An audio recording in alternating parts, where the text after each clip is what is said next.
J'ai insisté lors de la séance d'introduction samedi sur 3 éléments. Je vais en rajouter 2-3 autres si vous voulez. Évidemment que dans une infraction, il y a une intention. Il faut trouver et prouver cette intention. Il en va donc de la psychologie d'investigation. Toute infraction a un élément intentionnel. Ne pas le prouver, ne pas le démontrer, c'est donc passer à côté d'une infraction ou sur l'abus de procédure. N'importe quel avocat pourrait le prouver. Si tant est bien entendu qu'ils sont entendus par la justice. Deuxièmement, il y a la personnalité. Tout le monde comprend que si un criminel agit, il agit avec un profil de personnalité. Il y a un profil de terroriste, il y a un profil de voleur, un profil de tueur, un profil donc de personnalité criminelle. Et donc il faut savoir qualifier cette personnalité et voir si les faits qui sont constatés sur la scène du crime correspondaient à la personnalité criminelle que nous découvrons. Le premier suspect dans l'affaire, qui s'avérera être, je l'espère, le vrai suspect, le vrai criminel, le vrai auteur des faits, mais encore faut-il qu'il y ait une adéquation. Or, il y a des cas dans lesquels il n'y a pas d'adéquation. Vous avez des suspects, et la personnalité criminelle que vous auriez décrite ne correspond pas avec la personne que vous avez rencontrée. Et donc, la psychologie criminelle sert autant à charge qu'à décharge. Pour incriminer quelqu'un, ou appuyer, en tout cas, son dossier à charge, que des éléments à décharge, pour innocenter quelqu'un. Parce que cette personnalité ne correspond pas. Ensuite, troisième intérêt, c'est la motivation. J'ai beaucoup insisté aussi samedi sur mobile. Motivation autre que mobile. En fait, vous avez deux pôles. Vous avez le mobile rationnel et tout ce qui est irrationnel. Dans le mobile, vous avez l'argent, le sexe, la vengeance. C'est Colombo.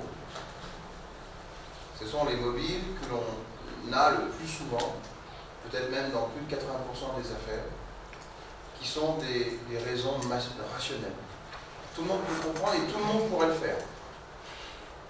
Pour l'argent, je crois qu'il n'y a aucun souci à comprendre vu le nombre de personnes qui sont corrompues. Donc effectivement, pour de l'argent, on peut faire beaucoup de choses. Pour la vengeance, on se dit, on a eu un conflit, un antécédent, on a toute une série évidemment de rancœurs vis-à-vis de quelqu'un qui peuvent nous amener un jour à se focaliser sur lui et régler ses comptes. Parfois, plusieurs années après, vengeance froide. Tu m'as pris mon poste il y a 20 ans. Et aujourd'hui que je suis dans la nouvelle présidence, tu vas en chier. Et puis, vous avez enfin le sexe, crime passionnel. Vous rentrez chez vous. Vous êtes marié. Et vous rentrez un peu plus tôt que d'habitude. Et puis là, vous entendez des bruits inhabituels. Qu'est-ce que ce sont ces bruits? Là, ça vient de la chambre à coucher. Alors vous allez voir, peut-être que c'est madame ou monsieur qui fait du sport, qui sait du sport en chambre. Mais pas forcément le sport en chambre que vous pensez. Alors il y a, là, vous ouvrez la porte et tout à coup, vous voyez le lit qui bouge. Mais ils sont sous les draps. Vous ne voyez pas ce qui se passe, mais enfin, vous avez déjà une mauvaise impression. Qu'est-ce qui se passe dans mon lit? Tout à coup, vous voyez un pied qui dépasse des draps. Ce pied, vous ne l'avez jamais vu. Et évidemment, c'est le pied d'un autre ou d'une autre. Et là, pris d'un sentiment terrible de trahison,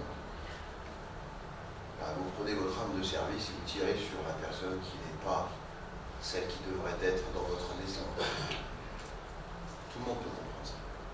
Tout le monde pourrait vivre ça un jour, pris dans la colère, la trahison, la passion criminelle, par exemple. Ce sont des mobiles.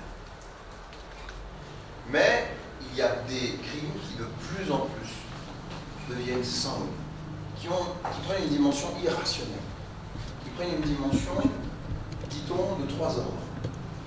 Soit fantasmatique, soit pathologique, soit idéologique. Voilà les 3 grandes branches des motivations sans mobile. C'est-à-dire qui prennent une dimension plus irrationnelle, en tout cas, moins commune, plus spécifique, plus mystérieuse parfois, plus énigmatique. On n'arrive pas toujours à comprendre tout de suite de quoi il s'agit. Et donc, si on est dans le fantasme, je suis un tueur en série, on discutait avec un de vos collègues hier d'un tueur en série qui avait agi au Mali, et voici un individu qui décapite, qui coupe les têtes. Il aime couper les têtes. Est-ce que, justement, il y a, dans ce cas précis, un lien entre l'auteur et sa victime? Par exemple, si on cherche la vengeance, y a-t-il eu un conflit des antécédents entre lui et ses victimes? Aucun. Vous ne connaissez pas du tout ces victimes. Est-ce qu'il y a, deuxièmement, des raisons d'argent? Peut-être que cette victime ne les connaissait pas, ne connaissait pas cet auteur, en tout cas. Peut-être qu'il y a... Non, il n'y a aucun mobile d'argent. Qu'est-ce qui reste? La passion. Bah, s'ils ne se connaissaient pas, ça va être compliqué d'avoir un crime passionnel. Des raisons sentimentales de n'en vouloir. Donc, alors vous dites, si c'est pas rationnel, c'est forcément contraire, c'est irrationnel. Il n'y a que 3 raisons rationnelles majeures d'agir. Et donc, il a un fantasme, c'est la première hypothèse. C'est souvent l'hypothèse des tueurs en série ou des personnes qui aiment bien prendre plaisir. Ils jouissent de leurs actes par personne interposée. Et ils chosifient souvent leurs victimes pour les prendre comme des objets de plaisir. Hein. Chose, chosifié, objet de plaisir. Partant de là, eh bien, ils considèrent par exemple que c'est un objet sexuel. Un fantasme sur tel profil qui les stimule sexuellement.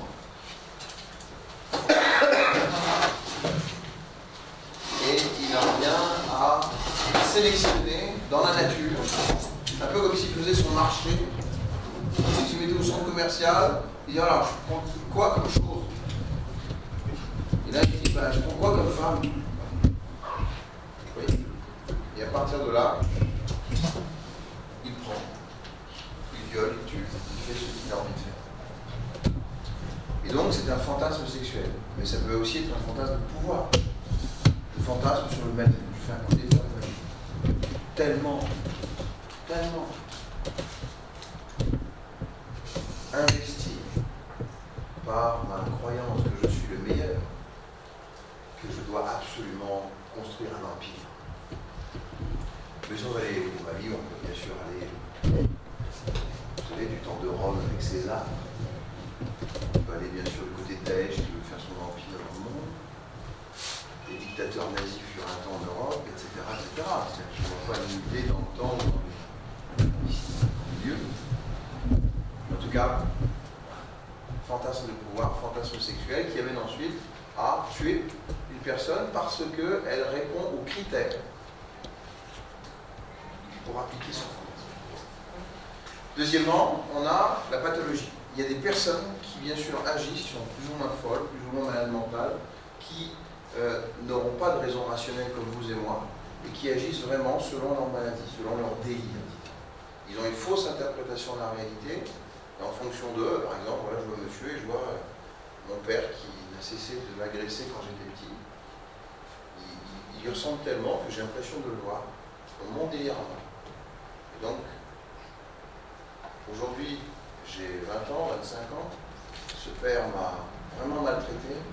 J'ai l'impression d'être meurtri dans mon cœur, dans mon corps, et donc, quand je le vois, j'ai vraiment l'impression d'être investi d'une vengeance personnelle que je ne peux pas, à laquelle je ne peux pas résister, et je suis donc comme irrésistiblement amené à tuer cette personne qui vraiment est mon père. Saleté de père, tu m'as vraiment fait chier! Ah! Pathologie. Si je ne comprends pas tout de suite pourquoi c'est arrivé, si ce n'est pas un mobile rationnel encore une fois, il faut souvent aller sur le terrain de la pathologie pour essayer de comprendre. Okay. Puis le troisième volet, c'est l'idéologie. Là, on est forcément dans la secte, on est dans Daesh, l'idéologie religieuse, salafiste, syndicale, tout cas, c'est une forme de radicalisation. Et j'aime bien, d'ailleurs, ce mot de radicalisation parce qu'il est à multiples tiroirs. C'est pas forcément terroriste. Ça peut être une idéologie politique, ça peut être une idéologie, comment dire, de santé, parce qu'il y a parfois des personnes qui vous font croire, par exemple, que tel produit, ça pourrait vraiment vous guérir. Il y a des vraies sectes qui résonnent dans la croyance folle ou radicale que le contraire de la science ou le contraire de ce qui est politiquement admis serait la meilleure façon d'agir. Ils arrivent à vous convaincre de cela. De vous couper de vos habitudes, de vous couper de votre famille, de vous couper de la science reconnue, de vous couper de toute une série de valeurs qui sont généralement admises par la société pour X raisons. Je rappelle que la secte, c'est ça, c'est sectaire.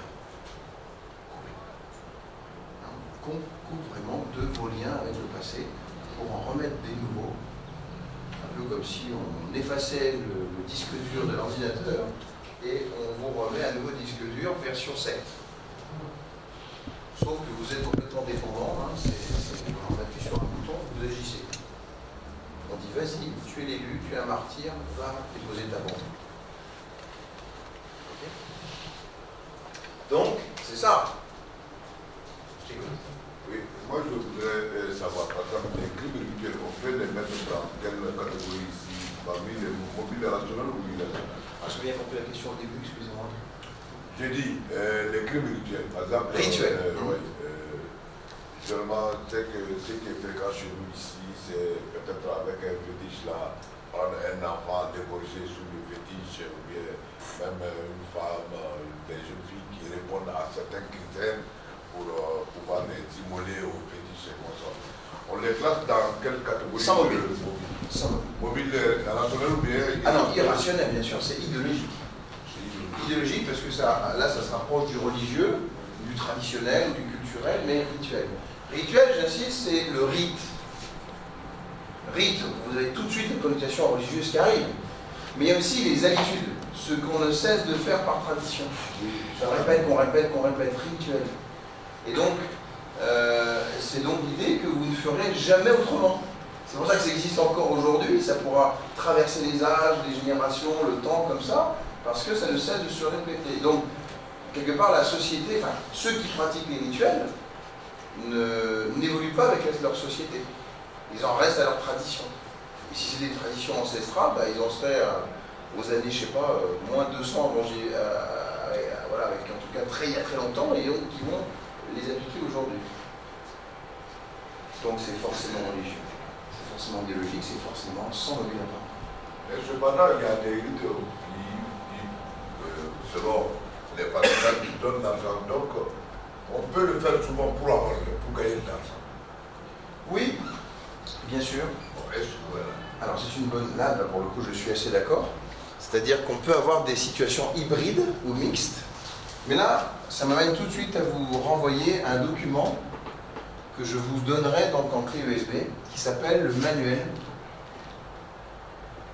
de classification du crime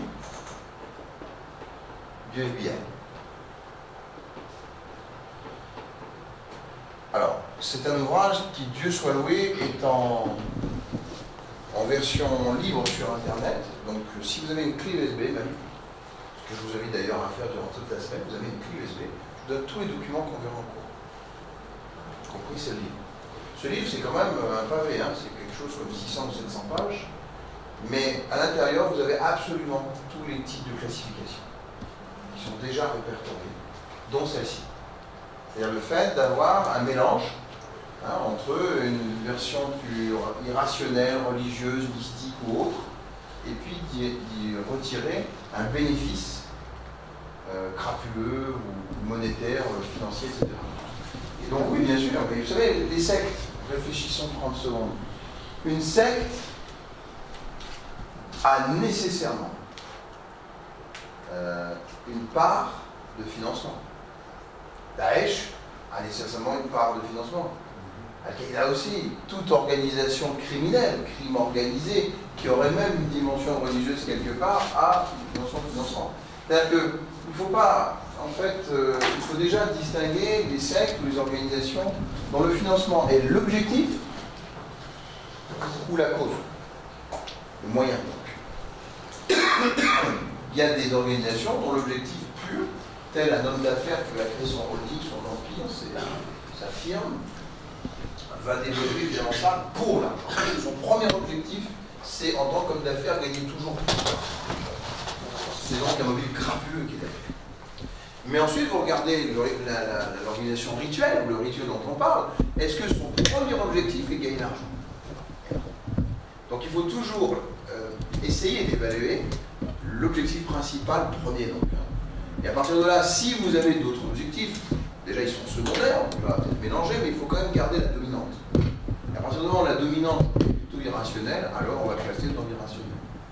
Mais rien n'interdit évidemment que quand on va, par exemple, distinguer, je vais le faire ici, vous voyez donc un petit croix en disant je vais faire tout ce qui est crime avec mobile,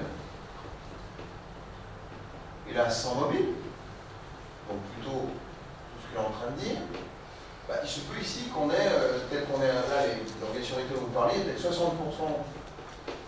d'objectifs, j'insiste bien, pas de moyens, d'objectifs financiers, non, pardon, d'objectifs religieux. Mais il se peut effectivement qu'il y ait quand même à regarder, donc, avoir l'idée de gagner pas mal d'argent au passage. Mais à partir du moment où vous avez 60%, vous dites qu'elle est dominante sans obligatoire. Maintenant, on va bien regarder si notre organisation, en fait, on le voit bien en surface, est plutôt religieuse, elle garde cet objectif religieux de viande, mais par contre, pour parvenir à ça, elle utilise toute une série de moyens, alors des moyens par exemple marketing, des moyens comme le recrutement d'aide, des moyens d'argent, elle utilise un réseau, elle utilise donc toute une série de choses, effectivement, en cause, là on est dans la cause, le moyen, pour parvenir à ses fins. Donc elle utilise tout ça pour essentiellement faire du religieux. Alors on a bien une organisation qui résonne complètement religieusement, rituelle, mais qui utilise simplement des moyens financiers pour parvenir à ses fins. Dans quel cas, ce n'est pas l'objectif recherché. Excusez-moi d'abord, je voudrais m'adresser à vous. Comment voulez-vous qu'on s'adresse à vous? C'est-à-dire Laurent, Laurent, c'est parfait. Pour le moment, ma question, ça porte sur, à vous entendre parler, j'ai vu que vous parlez de crimes rationnels et irrationnels. Donc, dans quelle catégorie peut-on classer alors ce qu'on appelle les dérives sectaires? Alors, qui dit dérive, dit clairement sans aucune apparence. Parce que, peu importe que ce soit une dérive, vous avez deux mots là-dedans. Dérive, Justement. Et vous avez sectaire. Justement. Là, il faut savoir quel est le mot le plus important en fait. C'est ça la vraie question. Parce que vous pouvez effectivement avoir une dérive, genre entreprise commerciale, même, je sais pas, une agence de tourisme, une agence de voyage, qui fait tellement les choses, version mariage par exemple, hein, elle vous vend du mariage sur internet à 200%, et puis voilà, faites un beau voyage pour votre mariage, allez dans les îles, allez je sais pas où, vous voyez, donc on vous la vend comme ça, le rêve du mariage. Et simplement, à l'occasion du mariage, on comprend bien qu'on va vous endoctriner. Hein. On va découvrir dans l'enquête que voilà, on en vient finalement à utiliser une agence de voyage pour essayer de vous convaincre d'une radicalisation islamiste. Alors quoi? L'agence du voyage, elle tend à le devenir. Elle n'est pas là vraiment pour vous radicaliser, mais vous sensibiliser. Donc, si elle ne fait que vous sensibiliser, on peut parler de dérive. Oui. Donc, la question est de savoir ensuite, une fois qu'on a dit ça, c'est toujours la même histoire. Est-ce que, parce que si on est donc avec une dérive, c'est bien avec mobile. C'est vraiment quelque chose de purement commercial, une agence de voyage, il faut parvenir à cette dérive. Mais on n'est pas encore dans le sectaire. pour qu'on est dans le secteur, effectivement, il faut qu'on parle de salafisme. Alors quoi? On a bien compris que les deux étaient présents dans l'histoire. Mais, il faut donc regarder de quoi il s'agit. Est-ce que c'est plutôt 70% là, 30% là? Auquel cas, dérive plus important avec mobile. C'est l'argent qui compte, c'est l'entreprise, c'est l'affaire qui compte. Simplement, on utilise finalement peut-être une sensibilité que certains ont pour le salafisme. Ils ont déjà un terrain prédisposant, on peut pouvoir facilement donc les convaincre pour qu'on scelle davantage l'affaire en disant si on les a fidélisés de manière islamiste, alors on pourra plus souvent, donc plus facilement les faire payer leur facture de voyage aux Bermudes. Vous voyez ce que je veux dire? Alors qu'inverse, si je suis dans la version sectaire, ce sera l'inverse, on pourrait imaginer 70% ici, 30% là. Et là, on comprend bien finalement qu'on est plutôt dans du financement de la secte. Et le financement de la secte, le mobile est essentiellement religieux. En fait, on veut vous recruter et au bout du compte, vous utilisez d'une manière ou d'une autre dans la secte. Vous suivez? Et donc, il faut vraiment évaluer, mais ça c'est du cas par cas, hein, où se situe la dominante en fonction de ce à quoi on a. Parce que la ligne de démarcation est très mince. Donc, c'est pourquoi je. Oui, alors sans doute qu'il y a des cas, je reconnais, qui seraient plutôt du 50-50. Hein. On se trouverait là, si on prend la difficulté. Ben, dans ce cas-là, vous tenez compte des deux et vous vous dites, je vais autant m'intéresser. Donc, ce qui est intéressant, si vous voulez, c'est dans le diagnostic posé. C'est comme si je vous disais, ici, j'ai une migraine. Et là, j'observe que au diagnostic, j'ai un délire. Donc ici, c'est rationnel. La médecine va vous dire, j'ai mal de tête. Et là, je vais dire, ah oui, mais je considère que c'est mon père qui est en train de me frapper dans ma tête. J'ai un délire, j'interprète comme ça. Donc là, il y a quelque chose de rationnel, quelque chose d'irrationnel. Maintenant, imaginons que la migraine, je ne sais pas, la personne considère que c'est 60% là et 40% là. Vous dites, je suis obligé de prendre en compte de toute façon les deux.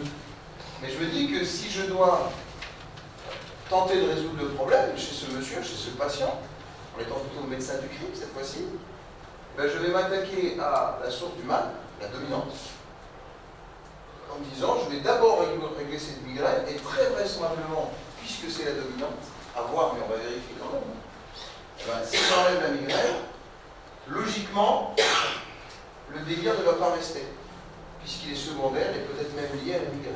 À voir. Et je reconnais que si on a du 50-50, c'est-à-dire que vraiment on a quelque chose qui est équivalent des deux côtés, 50% ici, migraine 50%, alors il va falloir traiter les deux. Là, il va falloir effectivement un médicament pour la migraine, là, il va falloir un médicament pour le délire. Il faut déjà comprendre ce qu'il y a derrière. Et puis, très important, y a-t-il un lien de cause à effet? Est-ce que ces deux-là sont vraiment en interaction? Est-ce que la migraine avec le délire, est-ce que le délire avec la migraine? Ou alors il n'y a aucun lien. Il n'y a aucun lien, les deux sont complètement compartimentés. Ben, c'est pareil pour votre enquête. Dans le diagnostic, il faut savoir s'il y a des liens ou pas. Il faut savoir si les choses se jouent indépendamment les unes des autres. Vous comprenez?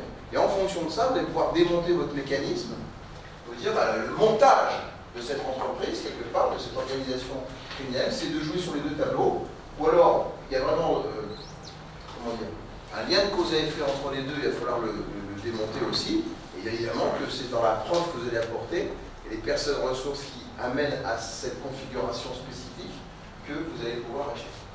Finalement, vous faites une excellente transition avec notre sujet, qui est celui de la signature. Il n'y a peut-être pas une entreprise ou une organisation criminelle qui est exactement la même. Elles ont donc leurs propres caractéristiques spécifiques. Et donc là on croirait peut-être qu'on parle uniquement de dérive sectaire. Bah, dérive sectaire, c'est finalement un terme générique extrêmement large qui comprend plein de choses à l'intérieur. Et c'est à nous, en tant qu'enquêteurs, criminologues, de diagnostiquer au plus près de ce qui se passe. Et chaque cas est différent. Et donc dans chaque cas différent, on allait pouvoir ensuite, dans démontant le mécanisme, dire voilà, si ça fonctionne comme ça, je suis un peu comme un horloger qui démonte une montre, démonte le mécanisme, et donc si j'ai bien monté, je vais pouvoir le remonter. Et si j'ai bien compris que comment ça fonctionne, en le remontant, si c'est bien ça l'arrivée, alors je vais donc aller chercher ma preuve qui est là, parce qu'il faut tel engrenage qui s'emboîte là, qui a bien pu utiliser ce service pour pouvoir agir comme ça, il a fallu avoir un donneur d'ordre, il a fallu effectivement un financement là, il a fallu effectivement peut-être qu'on ait un mode d'emploi, un manuel de ritualisation, de radicalisation, vous voyez, plein d'éléments qui accompagneront de manière matérielle forcément le montage spécifique en question. Et le montage spécifique, unique en son genre, ça peut s'appeler la signature. Alors qu'est-ce que c'est que la signature? S'il vous plaît. Oui, bien sûr. Moi, je voudrais savoir, s'il vous plaît, qu'est-ce qui fait que l'idéologie n'est pas classée parmi les modules rationnels? Parce que là encore, ça remonte dans ma tête. Parce que, voilà, cela peut-être va m'amener à vous poser aussi la question, qu'est-ce qui est rationnel, qu'est-ce qui est irrationnel? Alors, 1 plus 1 égale 2. C'est rationnel. Rationnel, ça veut dire logique. Ça veut dire calculer. Ça veut dire calcul. Voilà, quelque part, il y a le mot mathématique derrière tout de suite qui vient. Les sciences dites dures, de chimie, voilà, les examens, biologie, physique, chimie, mathématiques, tout ce qui est en hic, quelque part, hein, la technique, l'informatique, cybernétique. Okay. Et donc, quelque part, le raisonnement est machinal. C'est-à-dire que quelque part, vous dites,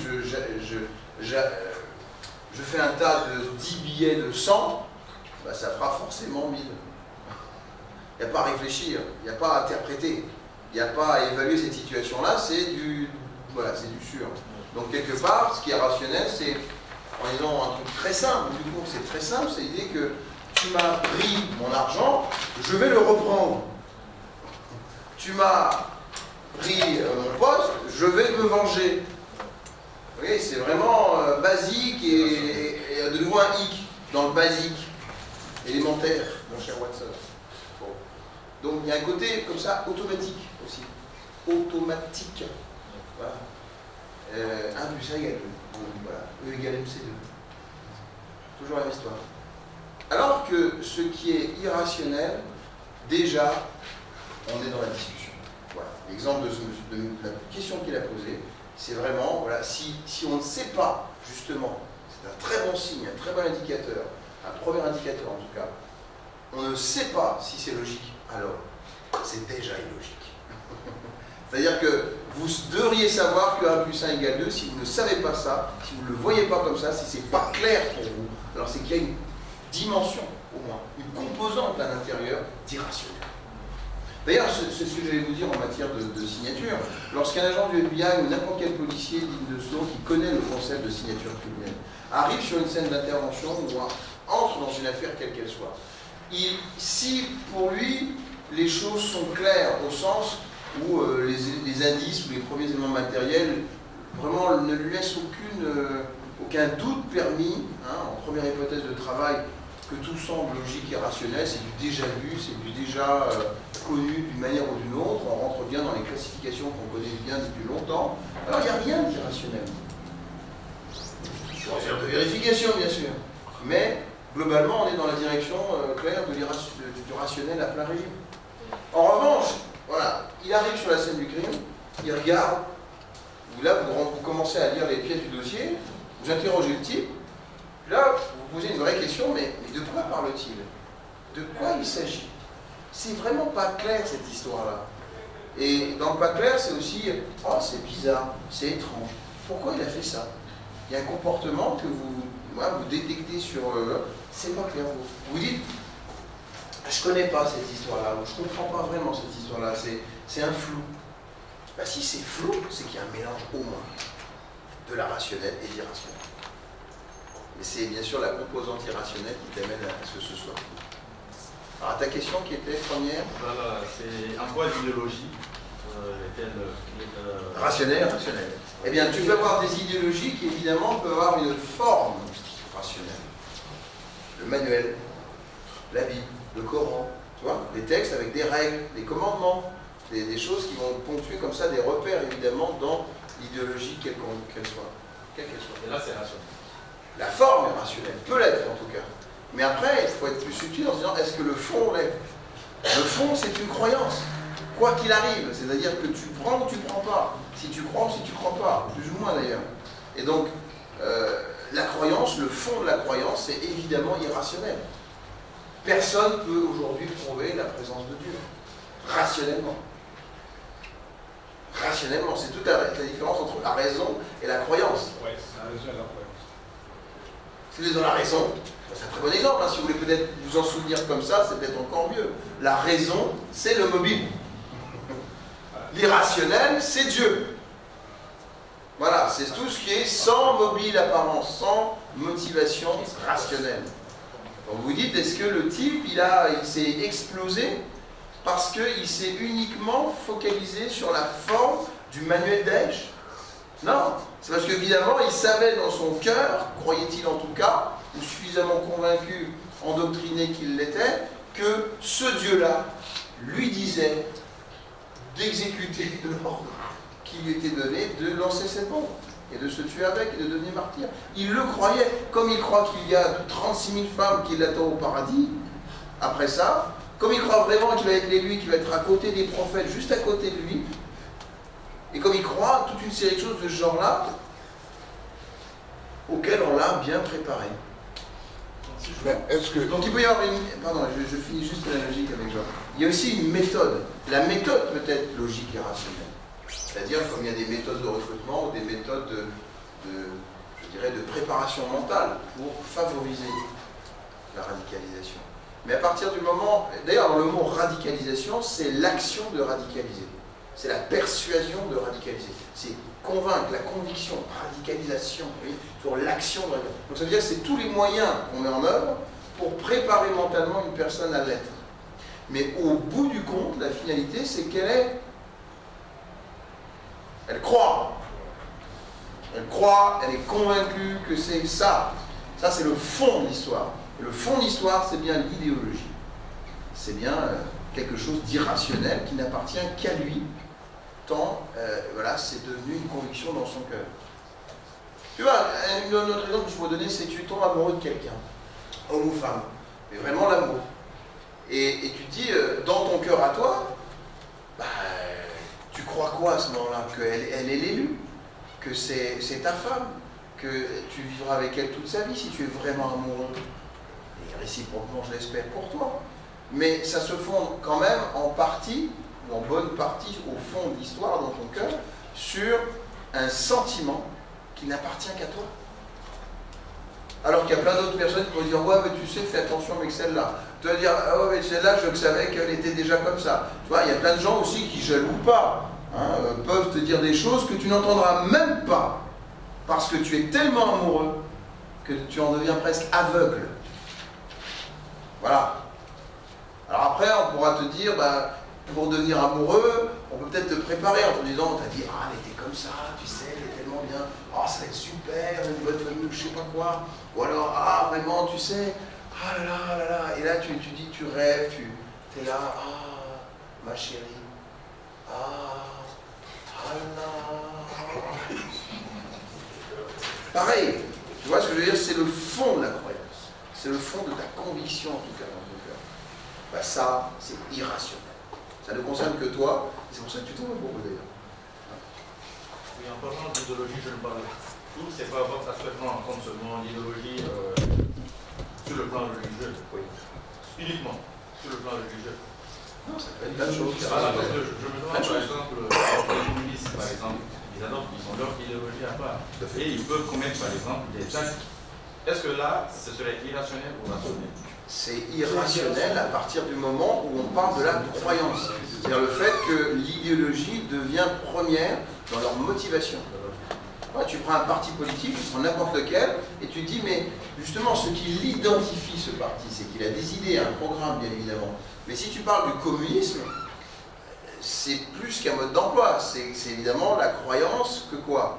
Bah, que les travailleurs, et la défense sociale des travailleurs l'emporterait surtout dans une forme d'humanisme, hein, pour faire simple, de socialisme, donc de communisme si on met le curseur un peu plus fort, mais globalement c'est toujours la conviction que voir les choses comme ça, c'est la façon dont on devrait la voir dans la société en premier lieu.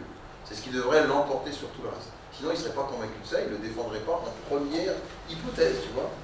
Donc l'idéologie, évidemment, c'est une croyance. Elle peut être politique, elle peut être religieuse, elle peut être économique, elle peut même être artistique. Il y a des gens qui vont te dire moi je crois que vraiment on peut ressusciter. Et je crois que je ne sais pas, Picasso c'est le plus grand maître peintre de tous les temps. Donc après c'est qu'est-ce qu'on met au sommet de la pyramide comme la première des valeurs, la première des idéologies, la première religion, la première motivation qui est la nôtre. Mais on pourrait dire ça comme ça, hein. Réfléchissez 30 secondes. Si vous croyez vraiment que rentrer dans l'armée ou dans la police, c'est ce qui gouverne votre vie. J'ai pas dit avoir un emploi. J'ai pas dit avoir de l'argent pour nourrir sa famille. J'ai pas dit même remplir sa mission de sécurité normale de n'importe quel policier, n'importe quel gendarme. Je t'ai dit, j'ai la conviction que rentrer dans la police ou la gendarmerie et suivre la cause qui est de sauver la veuve et l'orphelin, protéger mon prochain, être le